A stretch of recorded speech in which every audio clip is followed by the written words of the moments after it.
হুজুর, সবাই যৌক্তিক সময়ে নির্বাচন চাচ্ছে, আপনারা আসলে কি চেয়েছেন? আমরাও যৌক্তিক সময় নির্বাচন চাচ্ছি। সেই যৌক্তিক সময়টুকু কতটুকু? দেখেন, এটা যৌক্তিক সময় তো বলছি যখনই পরিবেশ সৃষ্টি হবে। এটা আজকেও হতে পারে, কালকেও হতে পারে, 6 মাসে হতে পারে, 1 বছরে হতে পারে। আমরা বলছি যেন জনগণ অস্থির না হয়ে যায়, জনগণ অস্থির হওয়ার আগেই যেন নির্বাচন প্লেস করা হয়, এটা আমাদের থেকে বলছি। সংস্কার চেয়েছি, আমরা সংস্কার চেয়েছি যেখানে কোনো দুর্নীতি থাকবে না। দুর্নীতি মুক্ত প্রশাসন যখনই করতে পারবে, মানুষ তাদের ভোটাধিকার প্রয়োগ করতে পারবে, মানুষ নির্বিঘ্নে ভোট কেন্দ্রে যেতে পারবে, ভোট দিতে পারবে, এরকম পরিবেশ যখনই সৃষ্টি হবে তখনই নির্বাচন ব্যবস্থা করে এবং পিয়ার সিস্টেমে সংখ্যানুপাতিক হারে নির্বাচনের ব্যবস্থা করার জন্য আমরা প্রধান উপদেষ্টার কাছে দাবি জানিয়েছি। অর্থনৈতিক সংস্কারের জন্য আপনারা কোনো প্রস্তাব দিয়েছেন? হ্যাঁ, আমরা বলেছি অর্থনৈতিক সংস্কারের জন্য বলেছি যে সিলেট পরিবেশের নামে যেখানে পাথর উৎপাদন করতে আমাদেরকে বাধা দেয়, এটা আসলে ভারতের চক্রান্ত। আমাদের দেশ থেকে আমরা পাথর তুলবো, সেখানে পরিবেশের কি আছে? অথচ ভারত থেকে পাথর আমদানি করার জন্য একটা পরিবেশের দোহাই দিয়ে আমাদের এলাকা থেকে পাথর উত্তোলন করা বন্ধ করে দিয়েছে। আমরা বলছি এইটা আপনার জলদি ছেড়ে দেন, সেখান থেকে আমাদের বিশাল একটা বেনিফিট আসবে, অর্থ আসবে। এরপরে বলেছি বিদেশে রেমিটেন্স আনার জন্য আমাদের যারা প্রবাসী বন্ধুরা আছে, রেমিটেন্স জোনদাররা আছে, তাদেরকে উৎসাহিত করতে হবে কিভাবে তারা রেমিটেন্স আমাদের দেশে পাঠাতে পারে। অপচয় বন্ধ করতে হবে।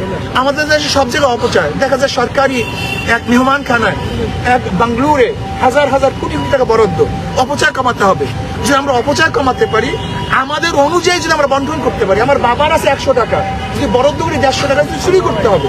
কাজে বাংলাদেশের যেই পরিমাণের অর্থ আছে সেই পরিমাণে বরাদ্দ করা, অতিরিক্ত না করা। সেইভাবে যদি আমরা সুষম বন্টন করতে পারি, তাহলে আশা করা যায় ইনশাআল্লাহ বাংলাদেশ সুন্দর হবে এবং অর্থনীতি পাচারকৃত অর্থ ফেরত আনার ক্ষেত্রে আপনারা কোনো প্রস্তাব দিয়েছেন কিনা? কোনটা? পাচারকৃত অর্থ। হ্যাঁ, সেটা তো আমাদের প্রত্যেক প্রস্তাবে ছিল যে পাচারকৃত অর্থ কিভাবে দেশে ফিরিয়ে আনা যায়, সে ব্যবস্থা অবশ্যই গ্রহণ করতে হবে। আন্তর্জাতিক সবার সাথে সমন্বয় করে পাচারকৃত অর্থ এবং যেই অর্থবাজরা পাচার করছে যদি সেখান থেকে আনতে না পারে, তাহলে দেশের তাদের যে সম্পত্তি আছে তা বাজেয়াপ্ত করে সরকার ফান্ডে জমা দিতে হবে। নির্বাচন কমিশন সংস্কার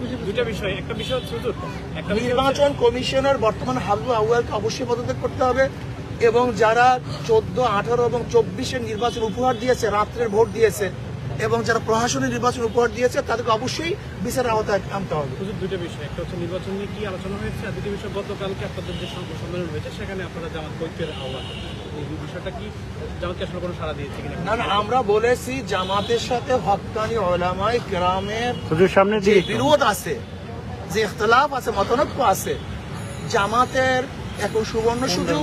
যদি সেই মতানৈক্যগুলি মিটিয়ে দেয়, তাহলে জামাতের সাথে ঐক্য হওয়াটা খুব সহজ হয়ে যায়।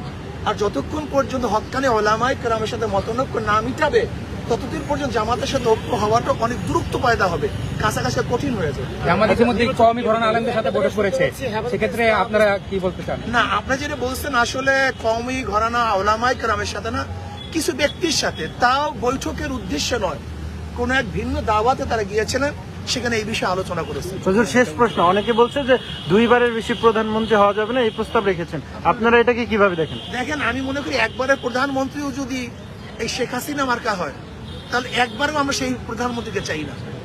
আর যদি আদেল, ইনসাফগার, ন্যায়পরায়ণ, মানুষের সেবক, মানুষের উন্নয়ন করতে পারে, দেশের উন্নয়ন করতে পারে, এরকম প্রধানমন্ত্রী বারবারও হয়তো সমস্যা কি? কিন্তু আমাদের সমস্যা হলো দুর্নীতি। আমরা যেই আমাদের যে দর্শন লালন করছি, দর্শনের মধ্যে ভুল। আমি দর্শনটা দেবো নাকি 1 মিনিটে?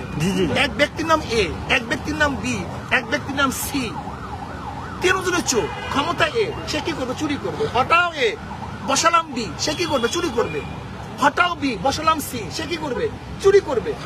কারণ হলো ব্যক্তির পরিবর্তন হয়েছে, দলের পরিবর্তন হয়েছে, নীতি আদর্শ পরিবর্তন হয় নাই। ওসি পরিবর্তন হয়, ঘুষের পরিবর্তন হয়েছে। আপনার এসপি পরিবর্তন হয়, ঘুষের কি পরিবর্তন হয়েছে? কারণটা কি?